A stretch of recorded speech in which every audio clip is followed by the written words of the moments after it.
Hello students, in the last class we were discussing about the kingdom Monera.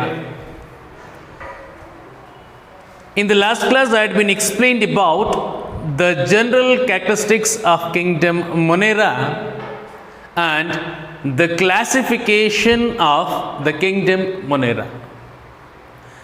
Last class ಅಲ್ಲಿ ನಾನು ನಿಮಗೆ Kingdom ಮೊನೇರಾದ general ಕ್ಯಾರೆಕ್ಟರಿಸ್ಟಿಕ್ಸನ್ನು ಮತ್ತು ಅದರ ಕ್ಲಾಸಿಫಿಕೇಷನನ್ನು ತಿಳಿಸ್ಕೊಟ್ಟಿದ್ದಾನೆ. ಈ ಕ್ಲಾಸಲ್ಲಿ ಆ ಕ್ಲಾಸಿಫಿಕೇಷನ್ ಏನೇನು ಅಂತ ಒಂದು ಬಾರಿ ಹೇಳೇ ಬಿಡ್ತಾನೆ. ಕಿಂಗ್ಡಮ್ ಮೊನೇರಾವನ್ನು ಎರಡು ಗುಂಪುಗಳನ್ನಾಗಿ ಮಾಡಿದ್ವಿ ಅಂತ. ಅದು ಯಾವ್ಯಾವುದು ಅಂತಂದರೆ, ಒಂದು ಆರ್ಕಿ ಬ್ಯಾಕ್ಟೀರಿಯಾ ಮತ್ತಿನ್ನೊಂದು ಯು ಬ್ಯಾಕ್ಟೀರಿಯಾ.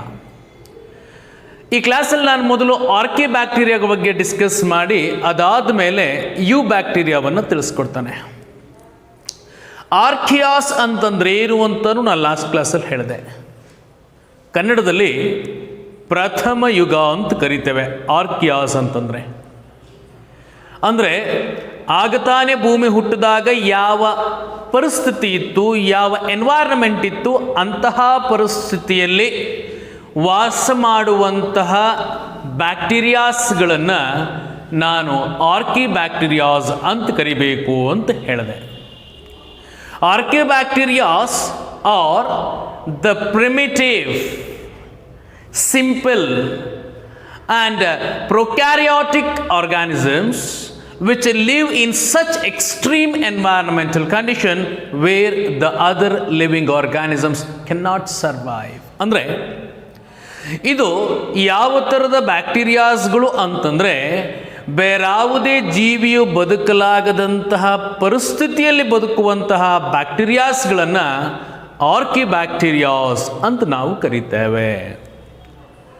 ಹಾಗಾದರೆ ಬೇರಾವುದೇ ಪರಿಸ್ಥಿತಿಯಲ್ಲೂ ಬದುಕಲಾಗದಂಥ ಆ ಎಕ್ಸ್ಟ್ರೀಮ್ ಎನ್ವೈರನ್ಮೆಂಟಲ್ ಕಂಡೀಷನ್ಸ್ಗಳಲ್ಲಿ ಈ ಬ್ಯಾಕ್ಟೀರಿಯಾ ಬದುಕಬೇಕು ಅಂತಂದರೆ ತಾನೇನಾದರೂ ಒಂದಷ್ಟು ಮಾಡಿಫಿಕೇಷನ್ಸ್ಗಳನ್ನು ಮಾಡ್ಕೊಂಡಿರ್ಬೇಕಾಗತ್ತೆ. ಯಾಕಂದರೆ ಆ ಎಕ್ಸ್ಟ್ರೀಮ್ ಎನ್ವೈರನ್ಮೆಂಟಲ್ ಕಂಡೀಷನ್ಸಲ್ಲಿ ಬೇರೆ ಯಾರು ಬದುಕೋಲ್ಲ, ಇವು ಮಾತ್ರ ಬದುಕ್ತವೆ ಅಂತಂದರೆ ಆ ಎನ್ವೈರನ್ಮೆಂಟ್ಗಳನ್ನು ಎಂಡ್ಯೂರ್ ಮಾಡಿಕೊಳ್ಳಿಕ್ಕೆ ಏನಾದರೂ ಬದಲಾವಣೆಗಳು ತನ್ನ ಒಂದು ಆಕಾರದಲ್ಲೋ ಕೆಮಿಕಲ್ ಕಾಂಪೋಸಿಷನಲ್ಲೋ ಮಾಡ್ಕೊಂಡಿರಬೇಕಾಗತ್ತೆ.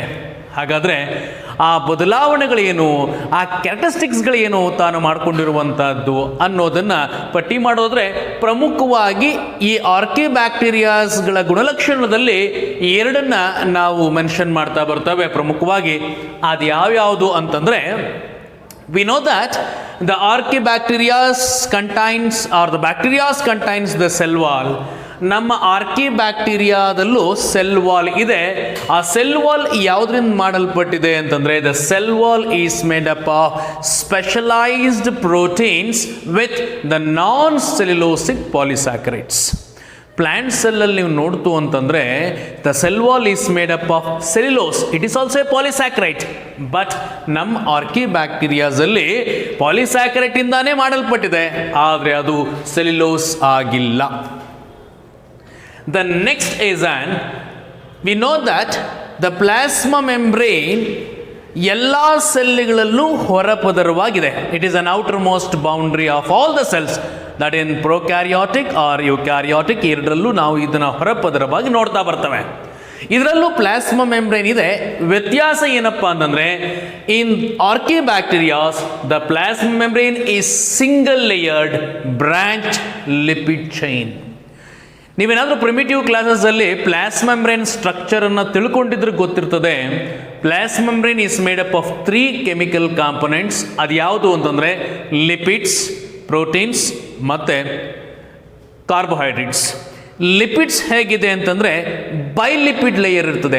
ಆ ಲಿಪಿಡ್ ಲೇಯರು ಎರಡು ಇರ್ತಾ ಹೋಗ್ತವೆ.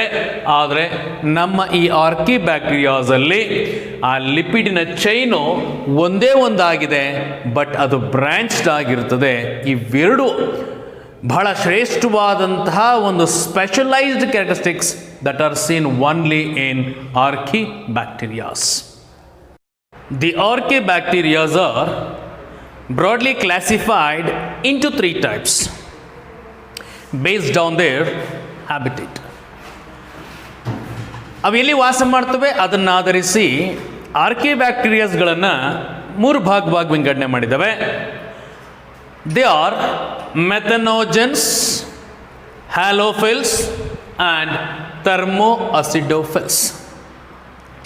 ಮೆಥನೋಜೆನ್ಸ್ ಯಾವುದು ಅಂತಂದರೆ, methanogens are the class of archaebacterias which produces the methane by breaking the cellulose.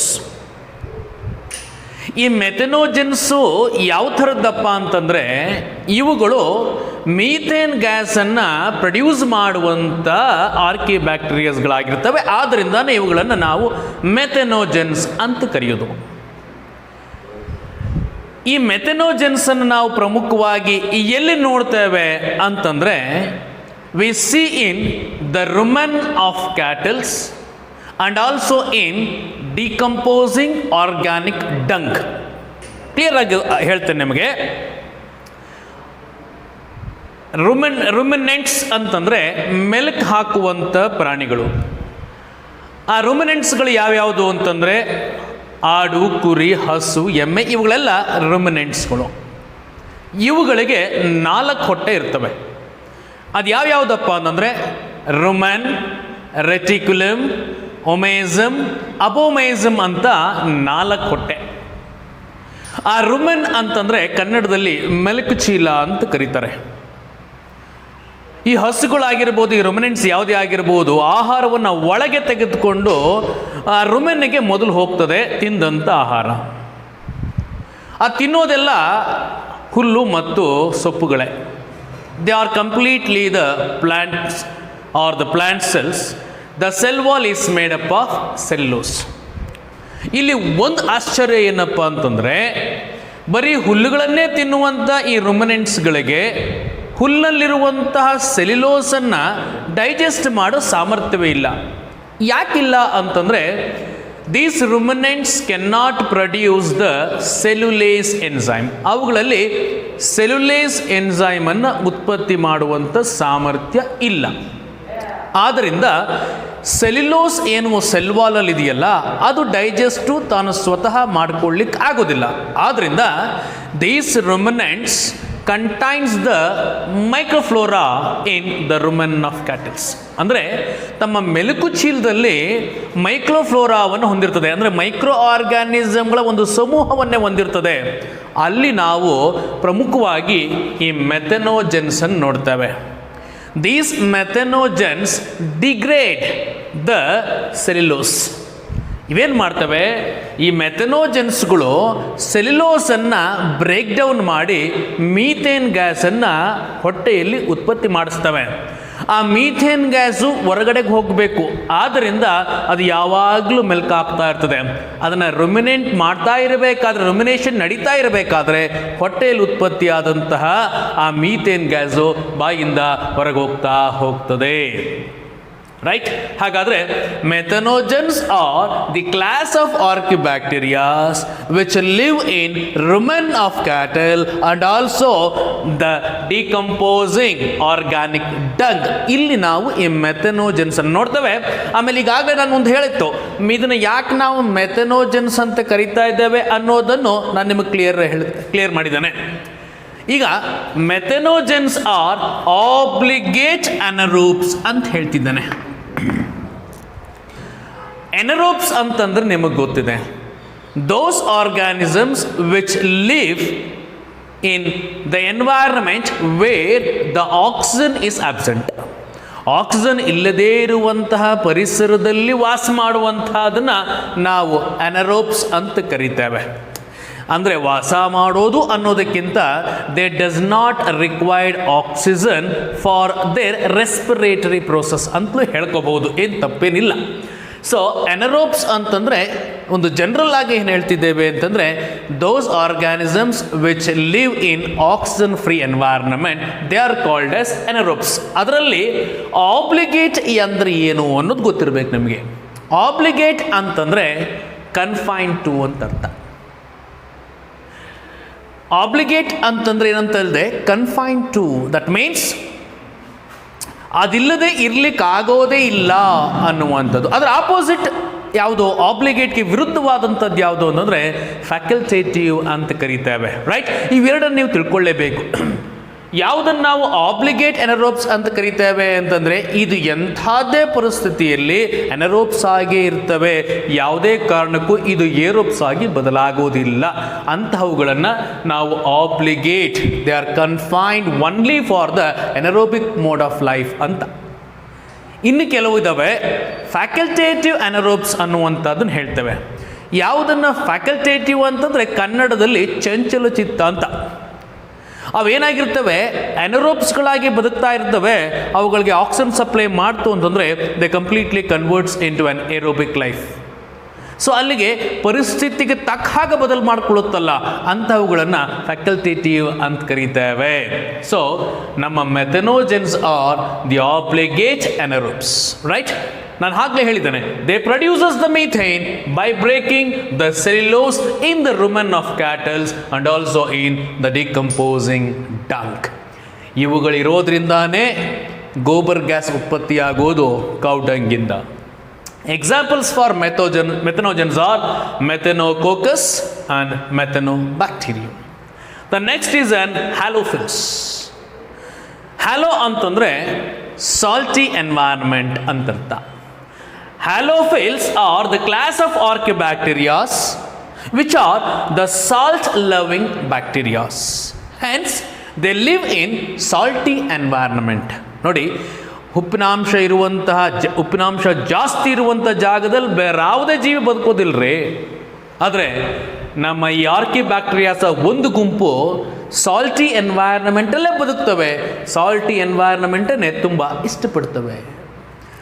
ಇವು ಹೇಗೆ ಡೆವಲಪ್ ಆಗಿದ್ದಾವೆ ಅಂತಂದರೆ ದೇ ಜನರೇಟ್ ATP, ತಮಗೆ ಬೇಕಾದಂತಹ ಶಕ್ತಿಯನ್ನು, ಫ್ರೀ ಎನರ್ಜಿಯನ್ನು they generate ATP by using the salts. ಅವು ಏನು ವಾಸ ಮಾಡ್ತಿದೆ ಉಪ್ಪಿನಲ್ಲಿ, ಅದೇ ಉಪ್ಪನ್ನೇ ಬ್ರೇಕ್ ಡೌನ್ ಮಾಡಿಕೊಂಡು ATPಯನ್ನು ತಯಾರು ಮಾಡಿಕೊಳ್ಳುವಂಥ ಒಂದು ಸಾಮರ್ಥ್ಯ ಇವಕ್ಕಿದ್ದಾವೆ. In some of the halophiles we see the red pigment, ಒಂದು ಕೆಂಪು ಬಣ್ಣದ ಒಂದು ಪಿಗ್ಮೆಂಟನ್ನು ನಾವು ನೋಡ್ತಾ ಹೋಗ್ತೇವೆ. ಅವುಗಳನ್ನು ಹ್ಯಾಲರುಬಿನ್, ನೀಟಲ್ಲಿ ಇದನ್ನು ಕೇಳಿದರು, ಅದಕ್ಕೋಸ್ಕರ ಇದನ್ನು ಮೆನ್ಷನ್ ಮಾಡಿದ್ದಾನೆ. In some, a red pigment called halorubin is also present in halophils. Right? Example for halophils, Halococcus ಮತ್ತೆ Halobacterium. Right? The next is an thermoacidophils. ನೋಡಿ, ಅದರ ಹೆಸರೇ ಹೇಳ್ತಿದೆ. ಥರ್ಮೋ ಅಂತಂದರೆ ಹೀಟ್ ಅಂತರ್ಥ. ಅಸಿಡೋ means acidic environment where the pH is about very less than 6 ಇದ್ದರೆ ಅದನ್ನು acidic environment ಅಂತ ಕರಿತೇವೆ. ಥರ್ಮೋಆಸಿಡೋಫಿಲ್ಸ್ ಯಾವ ಥರದ್ದು ನೋಡಿ, thermoacidophiles are the class of archaebacterias which live in hot sulfur springs where the temperature is of about 80 to 90 degrees centigrade and pH is of about only the 2 pH ಇದೆ ಅಂತಂದ್ರೆ ನೀವು ಅರ್ಥ ಮಾಡ್ಕೊಳ್ಳಿ ಅದು ಎಷ್ಟು ಕಾನ್ಸಂಟ್ರೇಟೆಡ್ ಆಸಿಡ್ ಆಗಿರ್ತದೆ ಅಂತ. So ಈ ರೀತಿಯಾದಂಥವುಗಳನ್ನು ನಾವು ಥರ್ಮೋಆಸಿಡೋಫಿಲ್ಸ್ ಅಂತ ಏನು ಕರ್ತವೋ ಅದಕ್ಕೆ ಎಕ್ಸಾಂಪಲ್ಸ್ಗಳು ಯಾವುದು ಅಂತಂದರೆ ಥರ್ಮೋಪ್ಲಾಸ್ಮಾ, ಸಲ್ಫೋಬೋಲಸ್, ಥರ್ಮೋಪ್ರೋಟಿಯಸ್ ಅನ್ನುವಂಥದ್ದು ಅತ್ಯಂತ ಪ್ರಮುಖವಾದಂತಹ ಒಂದು ಕ್ಲಾಸ್ ಆಫ್ ಆರ್ಕಿಬ್ಯಾಕ್ಟೀರಿಯಾಸ್.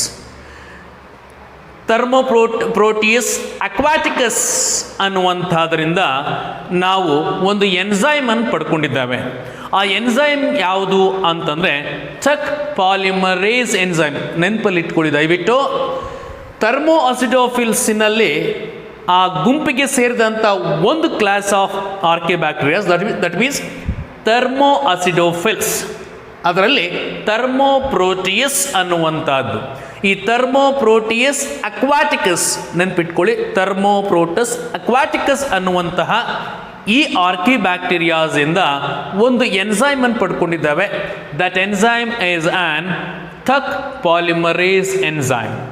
ಈ ಟಕ್ ಪಾಲಿಮರೇಸ್ ಎನ್ಸೈಮ್ ಏನಕ್ಕೆ ಹೆಲ್ಪ್ ಆಗುತ್ತೆ ಅಂತಂದರೆ they are used in cloning of DNA by using PCR technique. PCR ಅಂತಂದರೆ ಪಾಲಿಮರೇಸ್ ಚೈನ್ ರಿಯಾಕ್ಷನ್ ಅಂತ ಕರಿತೇವೆ. ನಾವು DNA ಡಬಲ್ ಮಾಡ್ತಾ ಹೋಗ್ತಿರ್ತೇವೆ. ಅದನ್ನು ಸೆಲ್ ಒಳಗೆ ಮಾತ್ರ ನಡೆಯೋದು, ಆದರೆ ನಾವು ಸೆಲ್ನ ಹೊರಗೆ ಒಂದು ಲ್ಯಾಬಲ್ಲೂ ನಾವು DNA ಡಬಲ್ ಮಾಡ್ತಾ ಹೋಗ್ಬೋದು. ಅದು ಯಾವ ಟೆಕ್ನಿಕ್ ಅಪ್ಪ ಅಂದರೆ PCR ಟೆಕ್ನಿಕ್ ಅಂತ ಕರಿತೇವೆ. ಪಾಲಿಮರೈಸ್ ಚೈನ್ ರಿಯಾಕ್ಷನ್ ಅಂತ ಕರಿತಾ ಹೋಗ್ತವೆ. ಅದನ್ನು ನೀವು ಸೆಕೆಂಡ್ ಇಯರ್ PUCಲಿ ಡೀಟೇಲ್ ಆಗಿ ತಿಳ್ಕೊಳ್ತೀರಿ. ಈಗ ಸದ್ಯಕ್ಕೆ ನಿಮಗೆ ಈ ವಿಚಾರ ಗೊತ್ತಿರಲಿ, ಥರ್ಮೋಪ್ರೋಟಸ್ ಅಕ್ವಾಟಿಕಸ್ ಅನ್ನುವಂತಹ ಒಂದು ಆರ್ಕಿಬ್ಯಾಕ್ಟೀರಿಯಾಸಿಂದ ಒಂದು ಎನ್ಸೈಮ್ ಅನ್ನು ತಗೊಂಡಿದ್ದಾರೆ. That enzyme is called as Taq polymerase enzyme which is used for the cloning of the DNA in PCR technique. ಇದು ನಿಮಗೆ ಗೊತ್ತಿರಲಿ. ಇದಿಷ್ಟು ಸಂಪೂರ್ಣವಾಗಿ ಆರ್ಕಿಬ್ಯಾಕ್ಟೀರಿಯಾಸ್ಗಳ ಬಗ್ಗೆ. ಇನ್ನೊಂದು ಗುಂಪು ಏನಿದೆಯೋ ಅದು ಯುಬ್ಯಾಕ್ಟೀರಿಯಾಸ್. ಯು ಅಂತಂದರೆ ಟ್ರೂ ಅಂತ ಅರ್ಥ. So eubacterias are the true bacterias. ಇವು ನಾರ್ಮಲ್ ಎನ್ವೈರ್ನ್ಮೆಂಟಲ್ಲಿ ವಾಸ ಮಾಡುವಂತಹ ಬ್ಯಾಕ್ಟೀರಿಯಾಸ್ಗಳಾಗಿದ್ದಾವೆ. ಸೊ ಇವು ಬ್ಯಾಕ್ಟೀರಿಯಾಸ್ಗಳನ್ನು ನಾವು 3 ಗುಂಪುಗಳನ್ನಾಗಿ ಮಾಡಿದ್ದೇವೆ. We have been classified the eubacterias into 3 groups. ಅದು ಯಾವ್ಯಾವುದು ಅಂತಂದರೆ mycoplasma, heterobacteria and cyanobacteria. Right? ಯು ಬ್ಯಾಕ್ಟೀರಿಯಾವನ್ನು ನಾವು 3 ಗುಂಪು ಮಾಡಿದ್ದೇವೆ. ಅದು ಯಾವುದು ಅಂತಂದರೆ ಒಂದು ಮೈಕೋಪ್ಲಾಸ್ಮಾ, 2 ಹೆಟೆರೋಬ್ಯಾಕ್ಟೀರಿಯಾ ಮತ್ತು 3ನೇದು ಸೈನೋಬ್ಯಾಕ್ಟೀರಿಯಾ. ಮೈಕೋಪ್ಲಾಸ್ಮಾ ಬಗ್ಗೆ ಸ್ವಲ್ಪ ವಿಚಾರ ತಿಳ್ಕೋಣ. The mycoplasma was discovered by Pasteur. Louis Pasteur discovered the mycoplasma. ನೆನ್ಪಿಟ್ಕೊಳ್ಳಿ, ಮೈಕೋಪ್ಲಾಸ್ಮಾವನ್ನು ಡಿಸ್ಕವರ್ ಮಾಡಿದಂಥ ವ್ಯಕ್ತಿ ಯಾರು ಅಂತಂದರೆ ಲೂಯಿಸ್ ಪ್ಯಾಸ್ಚರ್. ಬಟ್ ಈ ನೊಕಾರ್ಡ್ ಮತ್ತು ರೂಕ್ಸ್ ಅನ್ನುವಂತಹ ಇಬ್ಬರು ವ್ಯಕ್ತಿಗಳು ಏನು ಮಾಡಿದ್ರಪ್ಪ ಅಂದರೆ they initially cultured this mycoplasma under artificial nutrient media. Artificial nutrient ಮೀಡಿಯಾದಲ್ಲಿ ಈ ಮೈಕೋಪ್ಲಾಸ್ಮಾವನ್ನು ಮೊದಲನೆಯ ಬಾರಿಗೆ ಬೆಳೆದಂತಹ ವ್ಯಕ್ತಿ ಯಾರು, ಗ್ರೋ ಮಾಡಿದಂಥವ್ರು ಯಾರು ಅಂತಂದರೆ ಈ ನೊಕಾರ್ಡ್ ಮತ್ತು ರೂಕ್ಸ್. ಡಿಸ್ಕವರ್ ಮಾಡಿದವ್ರು ಯಾರು ಅಂತಂದರೆ ಪ್ಯಾಸ್ಚರ್. ನೆನಪಲ್ಲಿ ಇಟ್ಕೋಬೇಕಾಗತ್ತೆ. ನೀಟಲ್ಲಿ ಈ ಪ್ರಶ್ನೆಯನ್ನು ಕೇಳಿದ್ರು. ಯಾವ ಥರದ್ದು ಈ ಮೈಕೋಪ್ಲಾಸ್ಮಾ ಅಂತಂದರೆ the mycoplasma are the smallest living cell ಅಥವಾ ಸ್ಮಾಲೆಸ್ಟ್ ಲಿವಿಂಗ್ ಪ್ರೊಕ್ಯಾರಿಯಾಟಿಕ್ ಸೆಲ್. ಅತ್ಯಂತ ಸಣ್ಣದಾದಂಥದ್ದು. Right? So this mycoplasma is the smallest living cell which can survive without oxygen ಅಂತ ಹೇಳ್ತೇವೆ. ಅಂದರೆ ಇದು ಆಕ್ಸಿಜನ್ ಇರುವಂಥ ಜಾಗದಲ್ಲಿ ವಾಸ ಮಾಡ್ತಾ ಇರ್ತದೆ. ಅಕಸ್ಮಾತ್ ಏನಾದರೂ ಆಕ್ಸಿಜನ್ ಸಿಗಲಿಲ್ಲ ಅಂತಂದಾಗ ಸತ್ತೋಗಲ್ಲ. ಇದು ಸಾಯೋದಿಲ್ಲ. ಅದರ ಬದಲಾಗಿ ಆಕ್ಸಿಜನ್ ಇಲ್ಲದೇ ಇರುವಂಥ ಎನ್ವೈರ್ನ್ಮೆಂಟಲ್ಲೂ ಬದುಕುವಂತಹ ಒಂದು ಸಾಮರ್ಥ್ಯವನ್ನು ಇದು ಬೆಳೆಸ್ಕೊಂಡ್ಬಿಡ್ತದೆ. ಅದನ್ನೇ ಅಲ್ವ ನಾನು ಆಗಲೇ ಹೇಳಿದ್ದು, ಅದನ್ನು ಫ್ಯಾಕಲ್ಟೇಟಿವ್ ಅನರೋಬ್ಸ್ ಅಂತ ಕರಿಬೇಕು ಅಂತ. Yes, these mycoplasma are the facultative anaerobes. ಅಂದರೆ ಆಕ್ಸಿಜನ್ ಇದ್ದಾಗ ಏರೋಬ್ಸ್ ಆಗಿ, ಆಕ್ಸಿಜನ್ ಇಲ್ಲದೇ ಇದ್ದಾಗ ಅನೆರೋಬ್ಸ್ ಆಗಿ ವಾಸ ಮಾಡುವಂತಹ ಈ ಸಾಮರ್ಥ್ಯ ನಮ್ಮ ಈ ಮೈಕೋಪ್ಲಾಸ್ಮಾಗೆ ಇದೆ. ಆದ್ದರಿಂದ ಇವುಗಳನ್ನು ನಾವೇನಂತ ಕರಿತಿದ್ದೇವೆ ಅಂತಂದರೆ they are called as facultative anaerobes. ಈ ಮೈಕೋಪ್ಲಾಸ್ಮಾವನ್ನು ಮೊದಲು ಡಿಸ್ಕವರ್ ಮಾಡಿದೆ ಹೇಗೆ ಅಂತ ನಿಮಗೊಂದು ಹೇಳ್ಬಿಡ್ತಾನೆ. ಕೆಲವು ಕ್ಯಾಟಲ್ಸ್ಗಳಿಗೆ ನಿಮೋನಿಯಾ ಕಾಯಿಲೆ ಬಂದಿತ್ತು. ಆ ನಿಮೋನಿಯಾ ಕಾಯಿಲೆ ಯಾವುದರಿಂದ ಬಂದಿದೆ ಅಂತ ಅವರು ಐಡೆಂಟಿಫೈ ಮಾಡಲಿಕ್ಕೆ ಶುರು ಮಾಡಿದಂಥ ಸಂದರ್ಭದಲ್ಲಿ ಸುಮಾರು ಬ್ಯಾಕ್ಟೀರಿಯಾ ಕಲ್ಚರ್ ಮಾಡಿದ್ರು. ಎಲ್ಲವನ್ನು ಆ ನೇಸಲ್ ಫ್ಲೂಯಿಡನ್ನು, ಸಲೈವಾವನ್ನು, ಇವೆಲ್ಲವನ್ನು ಕ್ಯಾಟಲ್ಸಿಂದ ತೆಗೆದು ಕಲ್ಚರ್ ಮಾಡ್ತಾ ಇದ್ರು. ಆ ರೀತಿ ಕಲ್ಚರ್ ಮಾಡಿದಾಗ ಒಂದು ಸ್ಪೆಷಲೈಸ್ ಟೈಪ್ ಆಫ್, ಅದು ಬ್ಯಾಕ್ಟೀರಿಯಾ ಥರನೂ ಇಲ್ಲದೆ ಇರುವಂಥದ್ದು ಸ್ಪೆಷಲೈಸ್ ಟೈಪ್ ಆಫ್ ಸೆಲ್ ಕಂಡು ಬಂತು. ಅದು ಯಾವುದು ಅಂತಂದರೆ ಅದನ್ನು ಆಗ ಏನಂತ ಕರೆದ್ರು ಅಂತಂದರೆ they call it as an PPLOs. ಅವರು ಅದನ್ನು PPLOs ಅಂತ ಕರೆದ್ರು. PPLOs means pleuro pneumonia like organisms ಅಂತರ್ಥ. ಆ ನಿಮೋನಿಯಾ ಬಂದಿದ್ದಂತಹ ಕ್ಯಾಟಲ್ಸ್ಗಳ ಫ್ಲೂಯಿಡಿಂದ ಅಂದರೆ ನೇಸಲ್ ಫ್ಲೂಯಿಡಿಂದ ಎಕ್ಸ್ಟ್ರಾಕ್ಟ್ ಮಾಡಿ ಕಲ್ಚರ್ ಮಾಡಿದಾಗ ಆ ಏನು ಆರ್ಗಾನಿಸಮ್ಸ್ಗಳು ಕಂಡು ಬಂದವೋ ಅವುಗಳನ್ನು PPLOs that means pleuro pneumonia like organisms ಅಂತ ಕರೆದ್ರು. ರೈಟ್, ಅದಾದ ಮೇಲೆ ಮುಂದೆ ಅದನ್ನು ಮೈಕೋಪ್ಲಾಸ್ಮಾ ಅಂತ ನಾಮಕರಣ ಮಾಡಿದರು. They are highly pleomorphic in nature. Pleomorphic that means they occur in various shapes ಅಂತರ್ಥ. ನೋಡಿ, mycoplasma is one of the bacteria which does not contain cell wall. ಇದು ಬಹಳ ನೆನಪಲ್ಲಿ ಇಟ್ಕೋಬೇಕಾಗಿರುವಂಥದ್ದು. ಸೆಲ್ ವಾಲ್ ಇಲ್ಲದೇ ಇರುವಂತಹ ಒಂದು ಬ್ಯಾಕ್ಟೀರಿಯಾ ಯಾವುದು ಅಂತಂದರೆ ದಟ್ ಈಸ್ ಮೈಕೋಪ್ಲಾಸ್ಮಾ. ಯಾವಾಗ ಸೆಲ್ ವಾಲ್ ಇರೋದಿಲ್ವೋ ಆ ಒಂದು ಸೆಲ್ಗೆ ಒಂದು ಡೆಫಿನೆಟ್ ಶೇಪ್ ಇರೋದಿಲ್ಲ. ಯಾವಾಗ ಅದಕ್ಕೊಂದು ಡೆಫಿನೆಟ್ ಶೇಪ್ ಇರೋದಿಲ್ವೋ they occurs in various shapes. ಹೌದು ತಾನೆ? ಸೊ ಅವು ಹಲವು ಆಕಾರದಲ್ಲಿ ಕಂಡು ಬರ್ತವೆ. ಸೊ ಹಲವು ಆಕಾರದಲ್ಲಿ ಕಂಡು ಬರ್ತಾ ಇದ್ದಿದ್ದರಿಂದ ಅವುಗಳನ್ನು ಅದಕ್ಕೊಂದು ನಿರ್ದಿಷ್ಟವಾದಂಥ ಒಂದು ಆಕಾರವೇ ಇಲ್ಲ, ಅದು ಹಲವು ಆಕಾರದಲ್ಲಿ ಕಂಡು ಬರ್ತದೆ ಅಂತ ಹೇಳಲಿಕ್ಕೆ ಅದಕ್ಕೆ ಒಂದೇ ಒಂದು ಪದವನ್ನು ಬಳಸ್ತಾ ಇದ್ದೇವೆ ನಾವು ಬಯಾಲಜಿಲಿ. That is an pleomorphic. That means they occurs in various shapes. ಒಂದೇ ಮೈಕೋಪ್ಲಾಸ್ಮಾ ಹಲವು ಆಕಾರದಲ್ಲಿ ಕಾಣ್ತಾ ಇರೋದ್ರಿಂದ they commonly call them as the jokers of microbiology. ಯಾರನ್ನ? ಮೈಕೋಪ್ಲಾಸ್ಮಾವನ್ನು ಏನಂತ ಕರಿತಾ ಇದ್ದಾವೆ? They are commonly called as the jokers of microbiology. ಯಾತಕ್ಕೋಸ್ಕರ ಅಂತಂದರೆ they are highly pleomorphic. That means they occurs in various shapes. Right? So they causes, ಇದು ಪ್ರಮುಖವಾಗಿ pathogenic ಆಗಿದ್ದಾವೆ. ಇವು ಯಾವಾಗಲೂ ಕಾಯಿಲೆಯನ್ನು ಬರೆಸುವಂಥದ್ದಾಗಿದ್ದಾವೆ.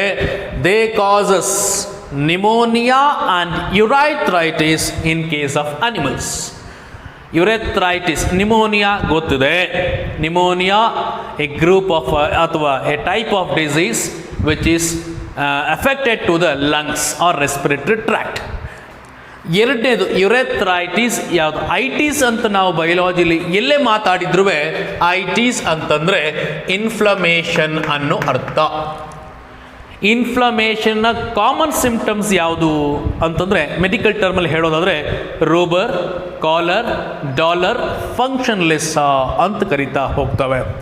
ರೂಬರ್ ಅಂತಂದರೆ ಕೆಂಪಗಿರೋದು, ಕಾಲರ್ ಅಂತಂದರೆ ಆ ಜಾಗ ಬೆಚ್ಚಗಿರೋದು, ಆಮೇಲೆ ಕಾಲರ್ ರೂಬರ್, ಕಾಲರ್, ಡಾಲರ್ ಅಂತಂದರೆ ಊದ್ಕೊಂಡಿರೋದು, ಫಂಕ್ಷನ್ಲೆಸ್ ಅಂತಂದರೆ ಆ ಜಾಗದಲ್ಲಿ ಅದು ಕೆಲಸ ಮಾಡ್ತಾ ಇರೋಲ್ಲ, ಫಂಕ್ಷನಿಂಗ್ ಇರೋದಿಲ್ಲ. ಇವೆಲ್ಲ ಇನ್ಫ್ಲಮೇಟರಿ ಸಿಂಪ್ಟಮ್ಸ್ಗಳು. ಐಟಿಸ್ ಅಂತಂದರೆ ಇನ್ಫ್ಲಮೇಷನ್ ಅಂತರ್ಥ. ಈ ಯುರಾಥ್ರೈಟಿಸ್ಗೆ ಅತ್ಯಂತ ಪ್ರಮುಖವಾದಂತಹದ್ದು ಯಾವುದು ಅಂತಂದರೆ ಮೈಕೋಪ್ಲಾಸ್ಮಾನೇ ಅತ್ಯಂತ ಪ್ರಮುಖ ಕಾರಣ. ಅದಾದಮೇಲೆ they also causes diseases to the plants. ಅದರಲ್ಲಿ ಯಾವುದು ಅಂತ ಮೊದಲನೇದು ಬಂಚಿ ಟಾಪ್ ಆಫ್ ಬನಾನಾ. ಯಾವುದನ್ನು ಬಂಚಿ ಟಾಪ್ ಆಫ್ ಬನಾನಾ? ಇದು ವೈರಸ್ಸಿಂದನೂ ಈ ಕಾಯಿಲೆ ಬರ್ತದೆ, ಕನ್ಫ್ಯೂಸ್ ಆಗಬಾರ್ದು. ಯಾಕೆಂದರೆ ಹಳೆ ಸಿಲೆಬಸ್ಸಲ್ಲಿ ನೋಡ್ತು ಅಂದರೆ ಬಂಚಿ ಟಾಪ್ ಆಫ್ ಬನಾನಾ ಅನ್ನುವಂಥ ಕಾಯಿಲೆ ವಾಸ್ ಕಾಸ್ಡ್ ಬೈ ಮ್ಯೂಸಾ ವೈರಸ್ ಅಂತಿದೆ. ಅದಕ್ಕಿದು ಕನ್ಫ್ಯೂಸ್ ಅಂದರೆ ಸಿಂಪ್ಟಮಿನ ಆಧರಿಸೇ ನಾವಿಲ್ಲಿ ಆ ಹೆಸರನ್ನು ಕೊಟ್ಟಿರೋದು, ಆ ಕಾಯಿಲೆ ಹೆಸರು ಕೊಟ್ಟಿರೋದು. ಈ ಬಂಚಿ ಟಾಪ್ ಆಫ್ ಬನಾನಾ ಅಂತಂದರೆ ಬಾಳೆಯ ಎಲೆ ಆಲ್ಟರ್ನೇಟ್ ಅರೇಂಜ್ಮೆಂಟ್ ಇರ್ತದೆ. ಅಂದರೆ ಆಲ್ಟರ್ನೇಟ್ ಅರೇಂಜ್ಮೆಂಟ್ ಅಂತಂದರೆ ಎಲೆಗಳು ಹಿಂಗಿರಬೇಕು, ಹೀಗಿರ್ತಾ ಹೋಗ್ತದೆ. This is an alternate arrangement of leaf. ಬಾಳೆ ಎಲೆ ಹಿಂಗೆ ಬರೋದು. ಆದರೆ ಈ ಮೈಕೋಪ್ಲಾಸ್ಮಾವಿಂದ ಆ ಬಾಳೆ ಗಿಡಕ್ಕೆ ಏನಾದರೂ ಕಾಯಿಲೆ ಬಂತು ಅಂತಂದರೆ ಹೇಗಾಗುತ್ತೆ ಅಂದರೆ ಎಲ್ಲ ಎಲೆಗಳೇನಾಗ್ತದೆ, ತುದಿ ಭಾಗದಲ್ಲಿ ಕ್ರೌನ್ ಲೈಕ್ ಬಂದುಬಿಡ್ತವೆ. ಸೊ ಆ ರೀತಿಯಾಗಿ ಎಕ್ಸಾಂಪಲ್ ಹೇಗೆ ಅಂತಂದರೆ ಎಲೆ ಆ ಕಡೆ ಈ ಕಡೆ ಒಂದು ಉದ್ದಕ್ಕೆ ಹೋಗಿರಬೇಕು, ಆದರೆ ಎಲ್ಲ ಕ್ರೌನ್ ಲೈಕ್ ಅಂದರೆ ತೆಗೆನು ಮರದ ಎಲೆಗಳು ಮಟ್ಟಳೆ ಗುರುತ್ತಲ್ಲ ಆ ರೀತಿಯಾಗಿ ಕೂತ್ಬಿಟ್ಟಿರ್ತವೆ. ಹಾಗಿತ್ತು ಅಂತಂದರೆ it is an disease. So ಅಂಥ ಕಾಯಿಲೆನ ನಾವು ಬಂಚಿ ಟಾಪ್ ಆಫ್ ಬನಾನಾ ಅಂತ ಕರಿತಾ ಹೋಗ್ತವೆ. ಅದಕ್ಕೆ ಪ್ರಮುಖ ಕಾರಣ ಈ ಮೈಕೋಪ್ಲಾಸ್ಮಾನೇ. ಮತ್ತಿನ್ನೊಂದು witches broom of legume. Witches broom of legumes. Leguminous plants ಯಾವುದು ಅಂತಂದರೆ ನಾವು ತಿನ್ನುವಂಥ ಎಲ್ಲ ಕಾಳುಗಳು ಲೆಗ್ಯುಮಿನಸ್ ಪ್ಲಾಂಟ್ಸ್ಗಳು, ಎಲ್ಲ ಕಾಳುಗಳು. ಆ ಲೆಗ್ಯುಮಿನಸ್ ಪ್ಲಾಂಟ್ಸ್ಗಳು ಹೇಗಾಗ್ಬಿಡ್ತವೆ ಅಂತಂದರೆ ಒಂಥರ ಬುಷಿ ಥರ ಬೆಳಿಬೇಕು. ಅವೆಲ್ಲ ಹೇಗೆ ಒಂದು ಕಡ್ಡಿ ಥರ ಉದ್ದವಾಗಿ ಹೊರಟೋಗಿ ಅದಾದಮೇಲೆ ತುದಿಗಳಲ್ಲಿ ಮಾತ್ರ ಹೇಗಿರ್ತದೆ, ಎಲೆಗಳೆಲ್ಲ ನಿಮಗೆ ಬ್ರೂಮ್ಸ್ ಅಂತಂದರೆ ಕಸ್ಪರ್ಕೆ ಅಂತ. ಈಗ ರೋಡನ್ನೆಲ್ಲ ಗೂಸ್ಕೊಂಡು ಹೋಗೋದಕ್ಕೆ ಒಂದು ಕಸ್ಪರ್ಕೆ ಮಾಡ್ಕೊಂಡಿರ್ತಾರೆ, ಅಥವಾ ಟಿ ವಿಯಲ್ಲಿ ಚೋಟಾ ಭೀಮಲ್ಲಿ ಒಂದು ಬ್ರೂಮ್ ಇಟ್ಕೊಂಡು ಒಂದು ಮಾಟಗಾತಿ ಬರ್ತಿರ್ತಾಳೆ ನೋಡಿ, ಅದನ್ನೇ ಆ ಮಾಟಗಾತಿನ ವಿಚ್ಚಸ್ ಅಂತ ಕರೆಯುವುದು. ಅವಳು ಕೂತ್ಕೊಂಡು ಬರುವಂತಹ ಬ್ರೂಮ್ ಅಂದರೆ ಆ ಪರಕೆ ಇತ್ತಲ್ಲ, ಅದನ್ನೇ ವಿಚ್ಚಸ್ ಬ್ರೂಮ್. ಆ ರೀತಿಯಾದಂಥ ಆಕಾರಕ್ಕೆ ನಮ್ಮ ಲೆಗ್ಯುಮಿನಸ್ ಪ್ಲಾಂಟ್ಸ್ಗಳು ಬಂದು ಬಿಡ್ತದೆ. ಯಾವುದರಿಂದ? ಈ ಮೈಕ್ರೋಪ್ಲಾಸ್ಮಾ ಇನ್ಫೆಕ್ಟ್ ಆದಾಗ. ಸೊ ಅಂಥದನ್ನು ನಾವಿಲ್ಲಿ ವಿಚ್ಚಸ್ ಬ್ರೂಮ್ ಆಫ್ ಲೆಗ್ಯೂಮ್ ಅನ್ನುವಂಥ ಕಾಯಿಲೆ ಯಾರಿಂದ ಬರ್ತದೆ? ಮೈಕೋಪ್ಲಾಸ್ಮಾ ಇಂದ ಬರ್ತದೆ. ಇದಿಷ್ಟು some of the major information, ತುಂಬ ಮೇಜರ್ ಆಗಿರುವಂಥದ್ದನ್ನು ಮಾತ್ರ ಹೇಳಿದ್ದೇನೆ. Some of the major informations regarding the mycoplasma.